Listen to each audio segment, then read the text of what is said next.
Welcome to Stuff You Should Know, a production of iHeartRadio.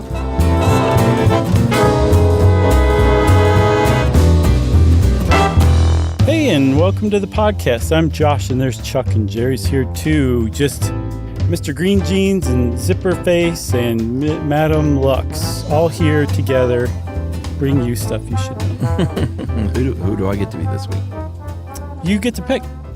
Oh, I'll be Zipper Face, of course. Oh, yeah, I was going to be Zipper Face, but okay. I'll be Mr. Green Jeans. All right. From, what was that, from Captain Kangaroo? The only one I recognize is Mr. Green Jeans. I've never heard of the other two. I made them up. Oh, okay, perfect. You just heard of them just now, Chuck. I'm not losing my mind. No, you're with it. You're with it, man. So, Chuck, I'm really kind of excited about this one today. We're doing Wikipedia. And as longtime listeners of Stuff You Should Know are already aware, we have a standing ban for our writers on using Wikipedia as a source. Don't even peek at it. Maybe to confirm a date or something like that, but just leave Wikipedia out of it. And it's really twofold. There's two reasons. One, it's long been notoriously unreliable because anybody can edit any page or write whatever they want on a Wikipedia page. So that inherently makes it unreliable by nature. And number two, we would never want to be accused of using Wikipedia as like our source article. And when you read how some topic works, it's really difficult for that not to infect the way that you interpret it and report it later on, meaning that you could accidentally kind of copy the structure of a Wikipedia article. We never want to do that. So for those two reasons, we've always kind of banned Wikipedia, right? Yeah. I mean, we don't use it ourselves except for, like you said, confirmation of the odd thing. Occasionally I will use it as I will go to and we've talked about this too, the links to the original articles and papers and studies and things like that. It could be handy.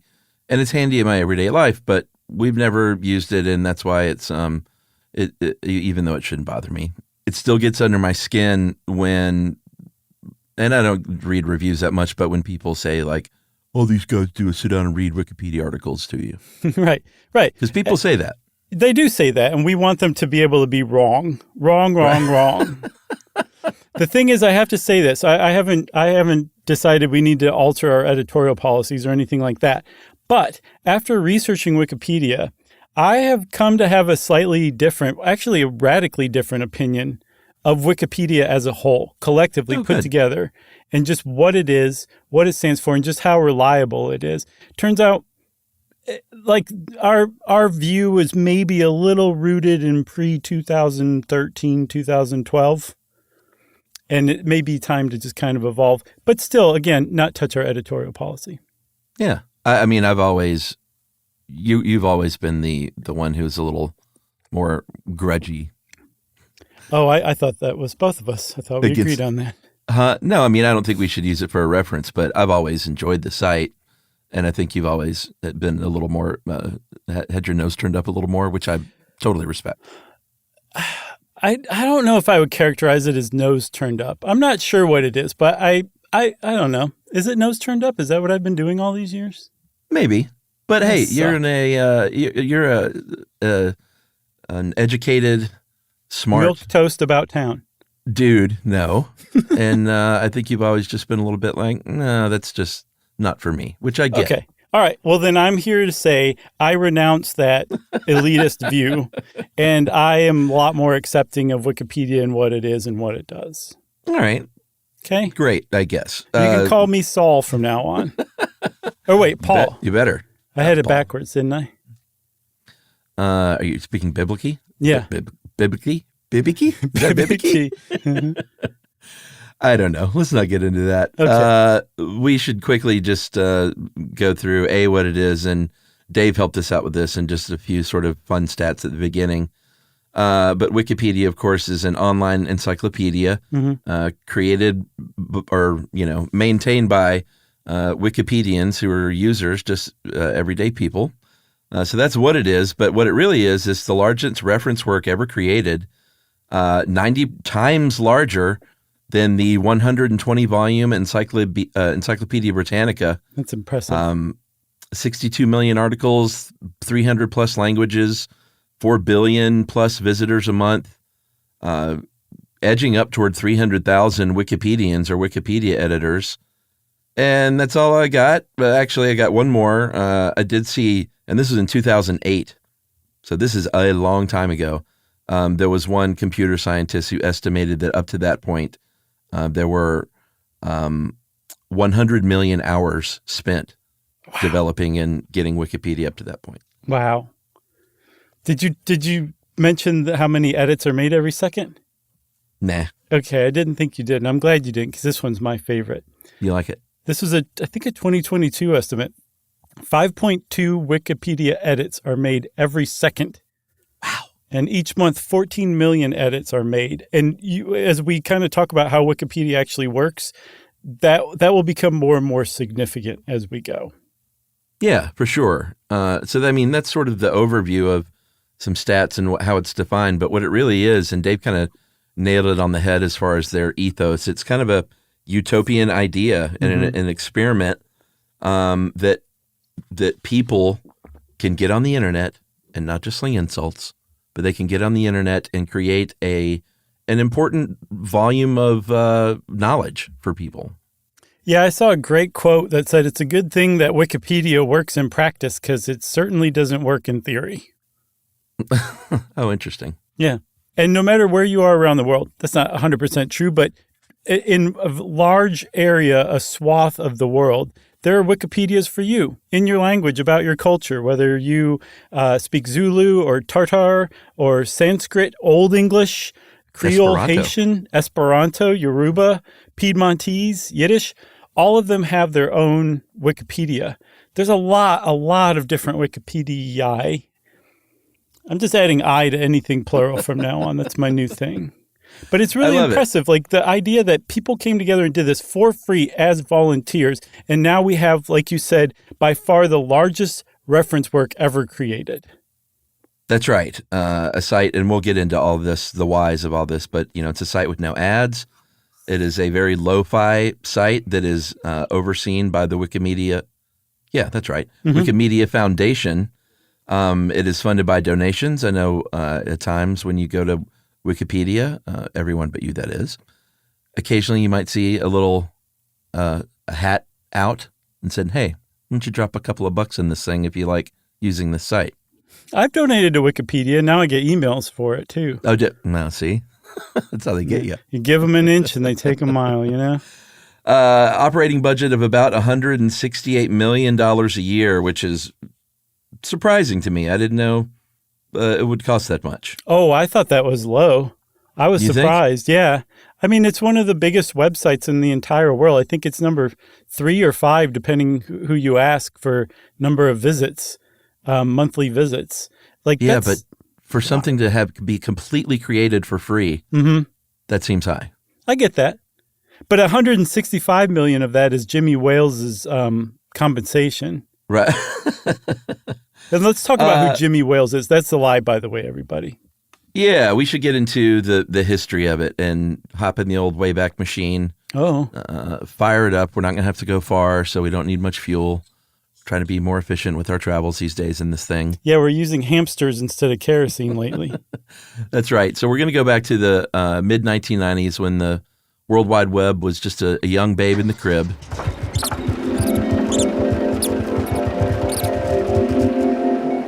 And very adorably, when all these websites started popping up, there were people that were like, hey, you know what we need now is people got to be able to find this stuff. Right. So we need web directories.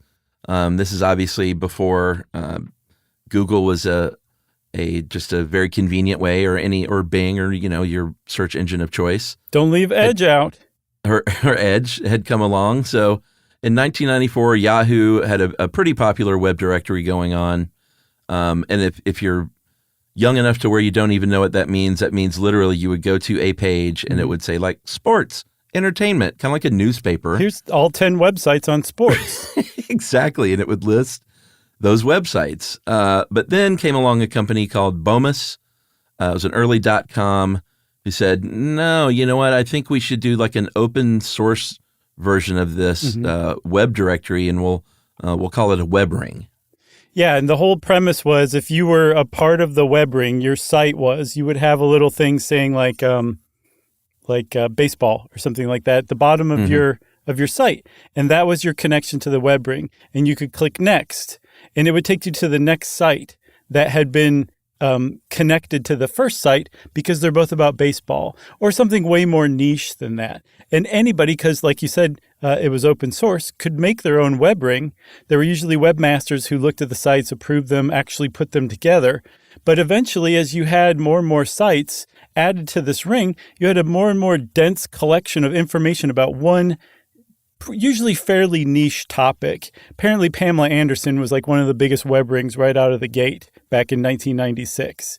But that was the premise of what Wikipedia eventually was built on. It was open source, people could contribute, and the initial body of knowledge was built upon by more and more people.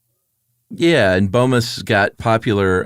They kind of focused on man stuff, for lack of a better term, and I think that's what they literally called it. It was like car things and sports things, Pamela Anderson, and then they quickly realized, hey, naked women on the internet performs really well, as it turns out. So they really started focusing on that kind of adult material, I guess, to call it something a little tame, and chiefly nude pictures of women. And they really drilled down on that and got very, very popular because of that. But then pivoted pretty quickly because Jimmy Wales, the guy you mentioned, one of the founders of Bomis, had a larger, more pure vision in mind when he said, hey, I think we could create a free encyclopedia. So he founded Newpedia, which was financed by Bomis. Yeah, and everybody uses an encyclopedia, whether you just need to make a quick reference, whether you're a kid writing a research paper, whether you're a parent researching your kid's research paper. Like, people just need an encyclopedia. It's a basic thing.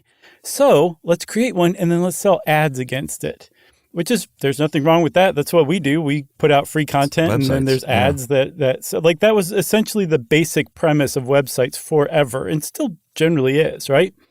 The thing about it that made it a little more than just like a money-making scheme was that from the outset, James Wales and his partner, a guy named Larry Sanger, were really, really, like, they placed a tremendous amount of emphasis on truth and correctness, and their articles being error-free. So it wasn't just something they slapped together. It had nothing to do with long tail or any terrible ideas like that. It was really well-researched articles vetted by academics and professionals with ads sold against it. That was Newpedia. And it was a great idea, except that in the like go-go hustle early part of the internet, where you could just get things done like that, Newpedia was glacially slow. And that was ultimately its downfall. Yeah, for sure. And that's NU, by the way, not NEW, Newpedia. It was slow because they, like you said, they wanted to get things right. There was a 7-step process in place before anything was published. So it was sort of the traditional publishing model that had been used for, however long traditional publishing had been around like this, which is you have something reviewed, whether you work for a newspaper and you do your fact checking, or you have your editor-in-chief checking on things. In this case, Larry Sanger was the editor-in-chief of Newpedia. Or you have things reviewed by experts, and then you published. That was what they were doing, sort of in that order. You write something, you review it through that 7-step process, and then you publish it online. And it was, like you said, slow. I think 21 articles came out in that first year. And Sanger, it seemed like in particular, was pretty frustrated with that speed of for sure. Getting content out. For sure. So just put that aside. These guys are kind of in suspended animation at this moment in, I think, 1999, the end of 1999. A few years earlier than that, there was a guy named Ward Cunningham in the very early 90s. He was a software engineer. He was trying to figure out how to share ideas at his company that anybody at the company could like kind of contribute to, right? So he actually took a Apple program called HyperCard and created a hypertext program that he called Quick Web, I believe was the first name for it. And that was basically where anybody could go into this program and contribute to this body of knowledge, this body of information, and it would grow and grow and grow, and things would link to other things. That's hypertext. And very fortunately, Ward Cunningham went on vacation to Hawaii, also in the early 90s. And he noticed that there were little airport shuttles called Wiki airport buses, which means quick. Wiki means quick. And he just loved that name. So he changed the name from Quick Web to Wiki Web. And that was the first wiki, what we understand as a wiki, a bunch of user-generated content that anybody can contribute to and edit and link to other stuff. The whole thing just becomes self-referential and grows as a result. Yeah, and it was basically, in his mind, a way for programmers to talk to one another about programming. But he realized he was onto a larger concept. Not so much that he tried to get a patent on the concept of a wiki, which was probably a grave error. But he said at the time he didn't think like anyone would be interested in something like that. So it wasn't worth pursuing. The other thing we should mention about Ward Cunningham is he has now been credited with what's known as Cunningham's Law. Have you ever heard of this? I have. Which is kind of the foundation of the internet in some ways, and definitely Wikipedia, which is, he said, the best way to get a correct answer online is not by asking a question, but by posing a wrong answer.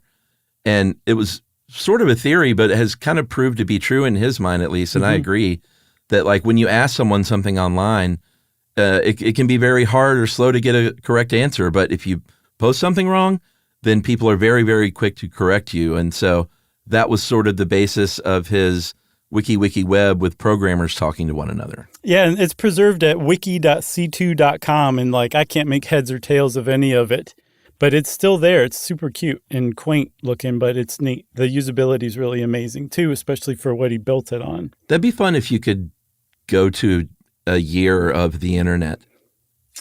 You know what I mean? You can. I think you can on Internet Archive.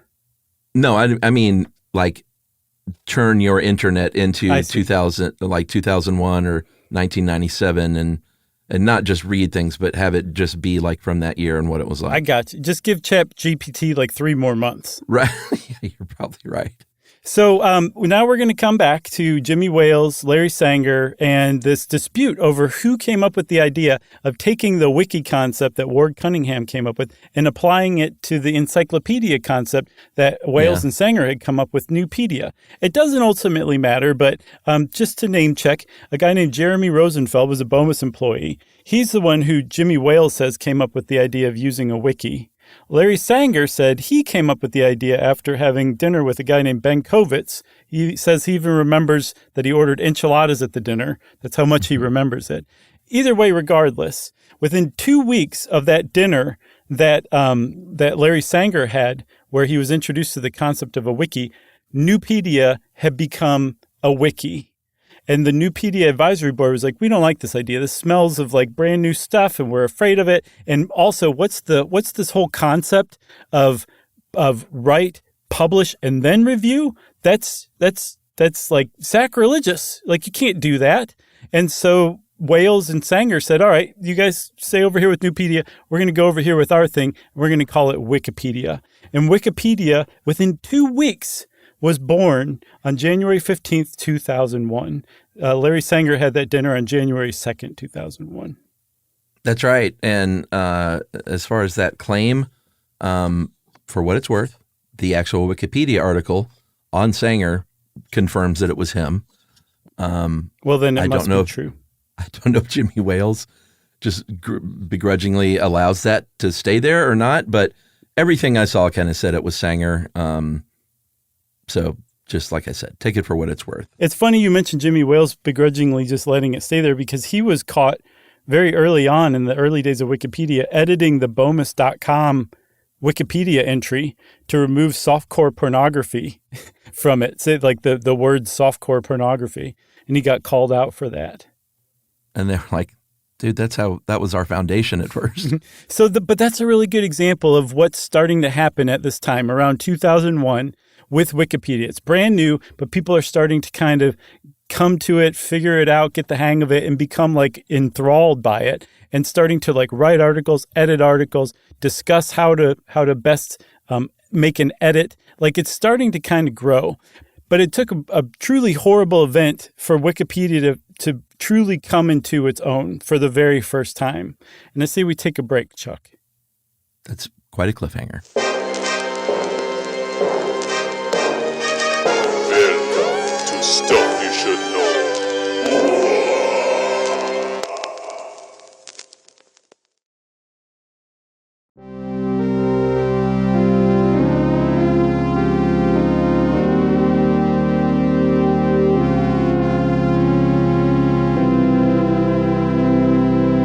All right, so you were hanging on a cliff here. You talked about a terrible event. You probably don't have to be a rocket scientist to figure out what that event was, considering Wikipedia really got cranking in January of 2001. It kind of sped along for about 9 months, growing pretty quickly compared to initially. I think there were about 10,000 articles written over that period. And then 9/11 happened, and that changed everything because news sites crashed. Everyone was trying to get information, and they were going to these, super heavily ad filled websites, websites with videos, pop-up ads, all kinds of things that like slow traffic down and overload things. And all these people were trying to go to these sites to find out news and information. Wikipedia is there with its lo-fi, no ads, no pop-ups, no video kind of layout, and it didn't crash. And so the September 11th, 2001 terrorist attack article on Wikipedia grew at a speed that I don't know any web page has ever grown before. No, and that was it. It's like Wikipedia, the idea finally took off on September 11th and the days after, because people were searching for information on it. Like every second, they were just looking for more and more info. News was coming out hard and fast like that. And with the news sites down, that Wikipedia article became like the de facto source of information. And so as more people came to it and were like, what is this?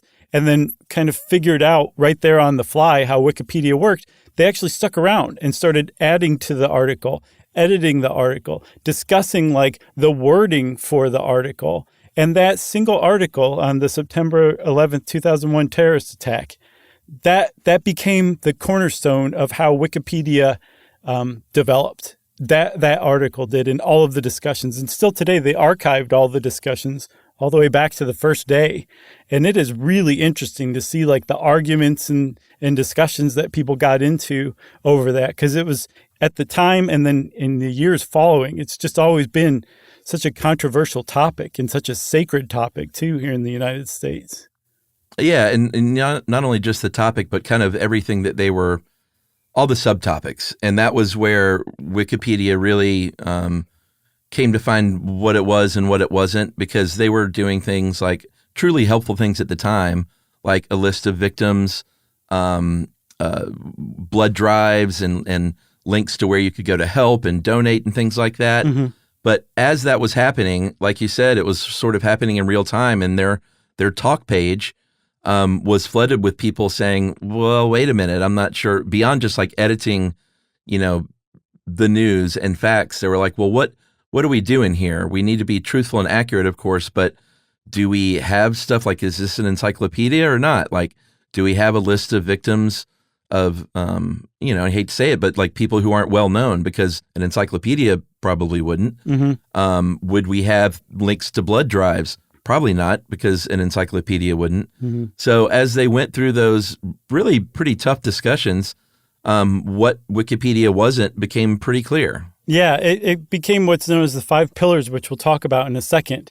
But one of the things that emerged from it too was they weren't there to report the news. So anybody who had breaking news, it became clear Wikipedia was not a place for that. They were meant to be behind the curve. They report on reliable sources reporting. That's what the entries were built on. And that was a huge foundation that was kind of laid that day, I guess. But just as one little aside, at this time, shortly after this, Wikipedia attracted a lot of people. People started sticking around and writing other articles that were related to the 2001 September 11th attacks. And it just started to grow. At the same time, it also attracted trolls, essentially out of the gate. And there were trolls on the site, and Larry Sanger did not have the stomach for that at all. And I don't blame him. Trolls suck. They're the worst. But he quit because he said, we need to have some sort of structure here. We need to have a constitution. We need a way to vet these claims and these facts that are in these articles. We got to slow this down, man. And Jimmy Wales is like, no, we're not going to do that. We've met in Ayn Rand chat forums, for God's sake. We're not going to do this. We're going to go the opposite direction. We'll figure it out as we go. And so Larry Sanger quit and became one of the biggest critics of Wikipedia. He was only there for, I think, 14 months. Yeah, Vice called him their most outspoken critic. Mm-hmm. In 2007, he said the site was broken beyond repair. He has said that there's a large, and this is just a few of the criticisms, of course, there's very, very many. You might want to say he has a bone to pick with Wikipedia, but I also feel like he truly believes his stuff. Sure. He said that it has a massive left-wing bias and has used examples on everything from LGBTQ websites to Donald Trump versus Barack Obama's. I keep saying websites. I should call them Wikipedia articles, rather. Oh, yeah, okay. Yeah, those things are different. Donald Trump's page versus Barack Obama's page. Mm-hmm. All kinds of stuff, basically, saying that, hey, we're only getting one point of view here. We're not getting the right-wing side of things. We're not getting the libertarian viewpoint on things. So he's had a bone to pick with Wikipedia, although I think he has softened it here and there, saying that I think he said that the bias is probably the least of their problems. Mm-hmm. So that's not like really where he's hanging his hat. I don't want to make it seem like that. Well, what's interesting is his criticisms seem to have worked themselves out, because one of the things that Wikipedia strives for is neutrality, as close to neutrality and objective. I keep wanting to use the word reporting, but that's wrong. Reporting makes documenting. That's neutral, objective documentation of knowledge. That's what it's after, right? And so I was looking at banned users, and a lot of them seem to be like social justice warriors who are like righting wrongs, and they get banned for life. So, I mean, I don't think that it necessarily has a political bias one way or the other. If anything, politically, from what I can tell, that's where it's closest to neutral of all. Gender, ethnicity, that's a different story. But politically, it does seem to be pretty centrist. Yeah, well, Sanger doesn't feel like it, at least. But, that's his take. Well, get him on the phone. Oh, man. What if we took callers? That'd be great. Go ahead, caller. I've always wanted to say that. Hey, long time, first time.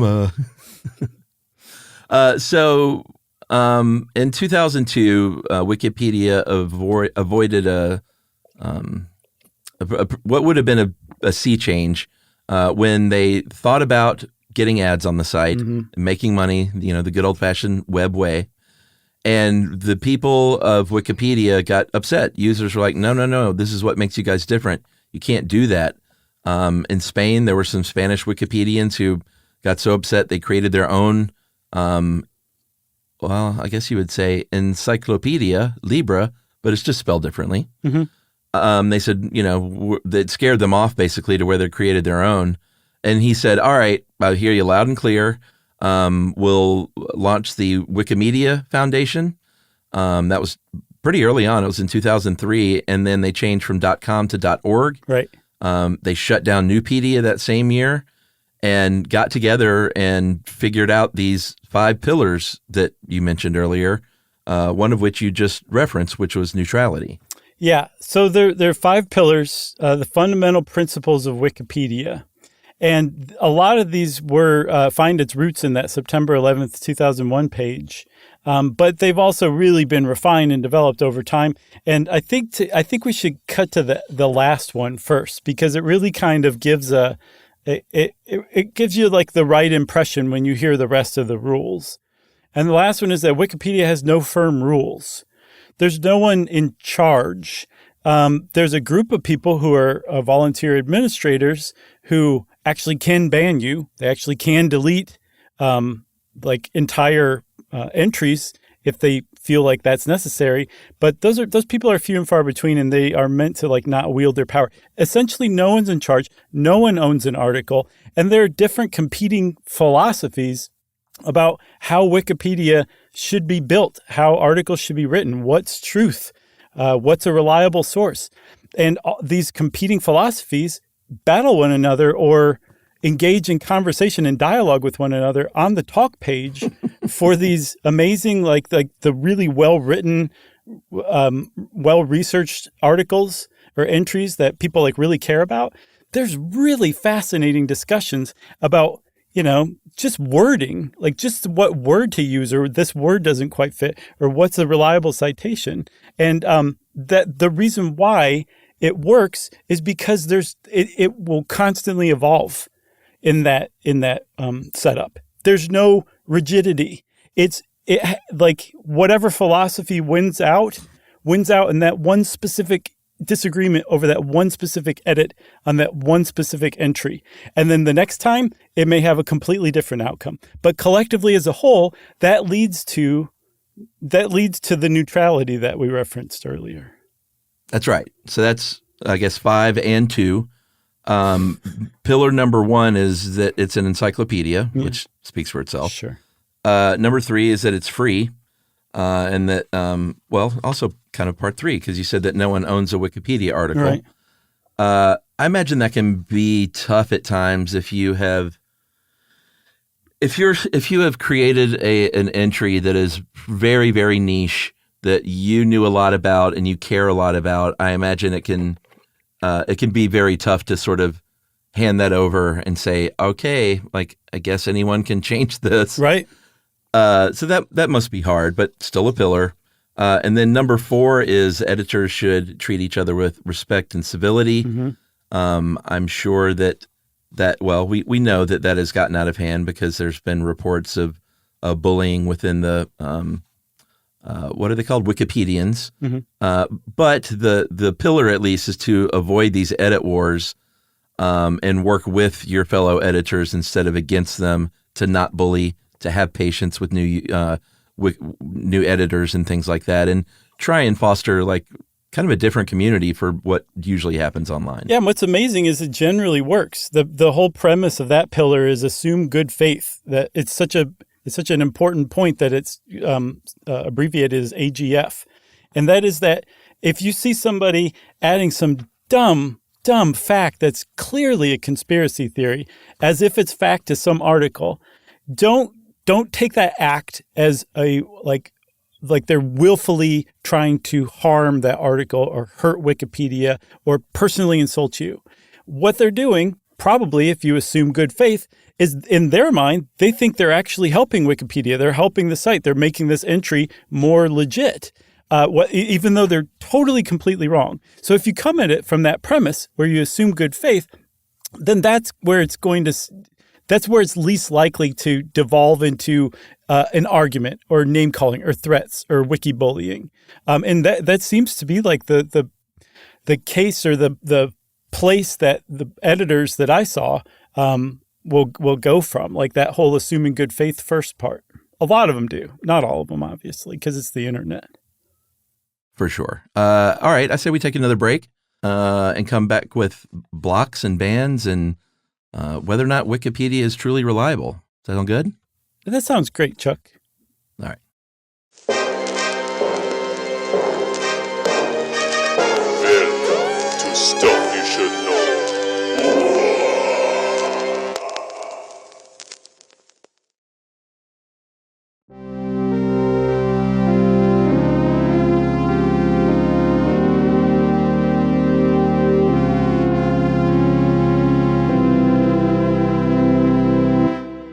So even though you assume good faith, that you're supposed to assume good faith, like we said, it can become clear that somebody's like willfully being a jerk. There's a whole thing called vandalism, where you are purposefully like inserting incorrect stuff into an article just to mess with people, right? just to mess with the article. It can be hilarious. Spamming is another one where you promote yourself or your product, which is just, you should just know that you don't do that, but people do that. What else, Chuck? Well, obviously, we talked about the bullying and harassment. The 3 revert rule, which is basically you don't revert or change or undo 3 edits on the same page within 24 hours, Right. which is kind of like a slow your roll move a little bit. Copyright violations, pretty self-explanatory. Using multiple Wikipedia accounts, which they call sock puppetry, which is very cute. And anything just that's against the idea of what they're trying to do, which is to build out this encyclopedia. And all of this is not decided upon by just your average user or Wikipedian rather, but the volunteer administrators. I think the English Wikipedia has more than 800 administrators, and they are Wikipedians. They're just really experienced ones who know the ins and outs and take it really seriously. They do not work for the Wikimedia Foundation and get a cut of that $168 million a year. Right. But they're the ones in charge of determining when a block or a ban can happen. Blocks being temporary. They can be longer duration wise. They can be shorter. Can be a one specific thing you did in an article, or the whole article that you're blocked from for a little while. You can appeal those, but it's meant to be a preventative measure and not a punitive. And then you have the ban, which is kind of speaks for itself. It's usually a site ban, which means you can't come on here anymore. You can go on, but you can't make a single edit. All you can do is sit there and read, pal. Oh, well, yeah. I mean, we're talking about editing, not like anyone can read anything. Sure, right. And also, anybody can edit unless you've been blocked or banned, and you don't even have to create an account, which is one of the cool things. But there's entire site bans, so like you can be completely banned from English Wikipedia, or you could be globally banned. So any Wikipedia in any language, and I believe some of the other wiki projects like Wiktionary, you can't do anything on those. Yeah. So that kind of brings us to where we started with this whole thing and why we didn't use it, why we don't use it, and started out at least and still don't, is it reputable? Is it truthful? Is it accurate? You usually can't use Wikipedia as a source for a school paper, certainly not a college paper. We make up our own rules, as Josh and Chuck do stuff you should know, so we could do whatever we wanted. Sure. That was just something that we did from the beginning. Like I don't think anyone told us to do that, did they? No. Apparently it was just my idea because I'm a big snob. Right. No, not at all. We were both on board. There was a study in 2005, and I tried to find something more recent, but they compared 42 entries on Wikipedia to the same thing in the Encyclopedia Britannica, and found that the average mistakes per article was 4 for Wikipedia, 3 for the Britannica, which is a little bit startling. Yeah. The difference is between Wikipedia and Britannica is that you can change something really fast on Wikipedia. And Encyclopedia Britannica, at least for the hard copy volumes, obviously it's going to have to wait till the next publish. And they've tested out the speed of Wikipedia changes, or I guess corrections, and they filed false information in 33 different articles about dead philosophers, and in 48 hours, a third of those had been fixed, and 3 of those within 60 seconds. Yeah, I looked those up, and some of them are hilarious. They all seem rather innocuous, but if you stop and think about what they're saying, they're pretty funny. Like Wittgenstein was fined for poisoning squirrels in his yard, or Spinoza supported himself by selling stolen jewelry, or that David Hume used to wrestle with local sportsmen. Like but just completely, like the way that the sentences were written, like you would totally buy them, and they still got corrected. And that's kind of like the whole premise of Wikipedia is like eventually somebody's going to find that and they're going to correct it. Might be in a minute, it might be in 48 hours, it might be in 6 weeks, but eventually it's going to get created. Like you'll eventually get to the truth or correctness, I guess. Yeah, and Dave points out, and this is really the truth of the matter, is something as large as Wikipedia, created by users, there's going to be some great articles, there's going to be some good ones, and there's going to be some not so great ones. Stubs. That's just how it shakes out. And so they're actually labeled now, which is something that a lot of people may not really realize, but they can be labeled good or featured. If it's good, that means it's got a little small plus sign inside a green circle. Mm-hmm. There are close to 40,000 good articles on the English version. If it's featured, that means it's the cream of the crop as far as Wikipedia vetting goes. And there are close to 6,500 that are featured with that bronze star. Yeah. I saw the Museum of Bad Art as a featured article. There's just tons of them, thousands, right? And you can just go look at the list and be like, oh, okay, this is a really good article. I'm going to read this one.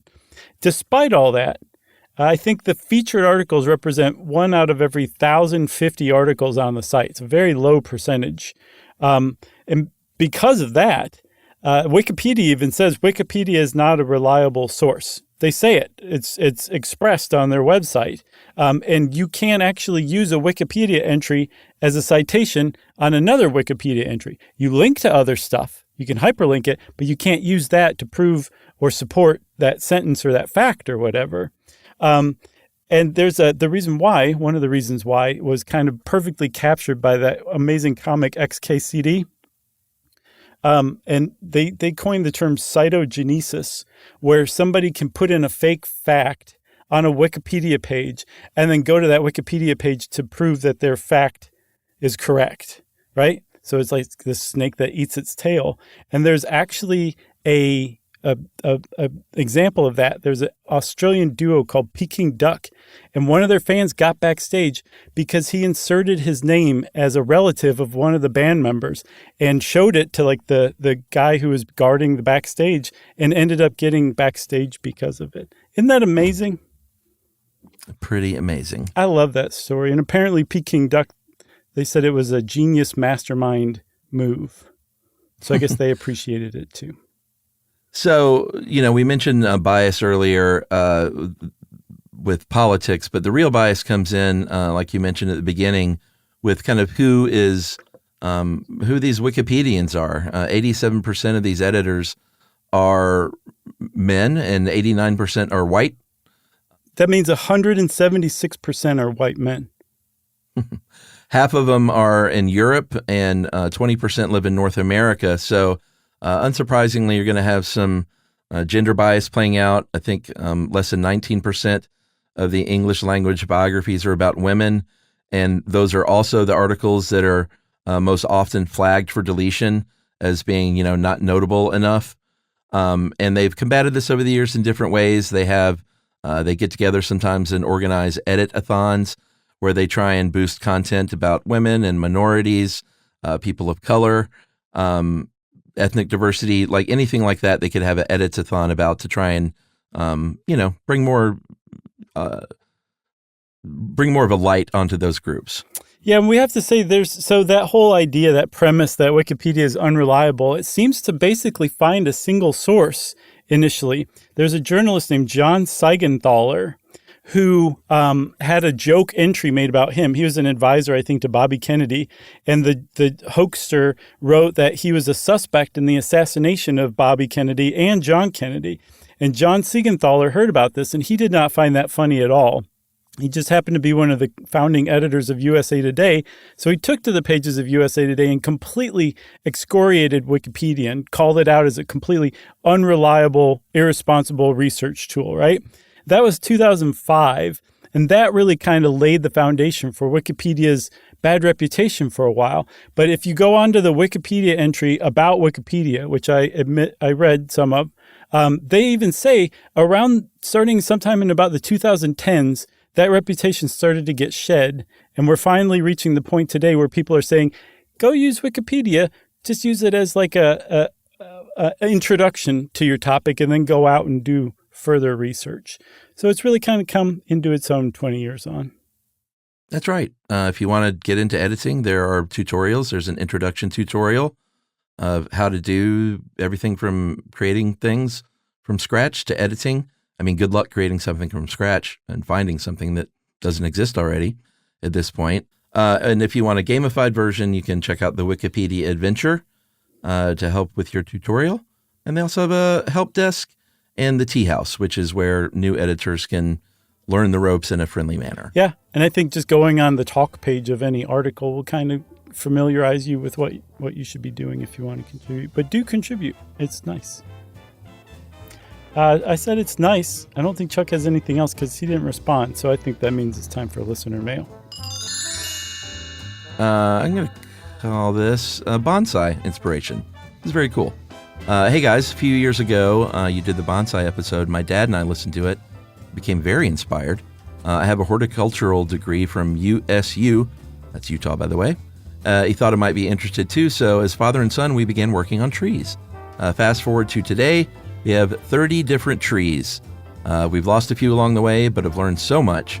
Through a bonsai show in 2017, we became members of the Utah Bonsai Club. Nice. And have both entered bonsai into a show hosted by Red Butte Gardens.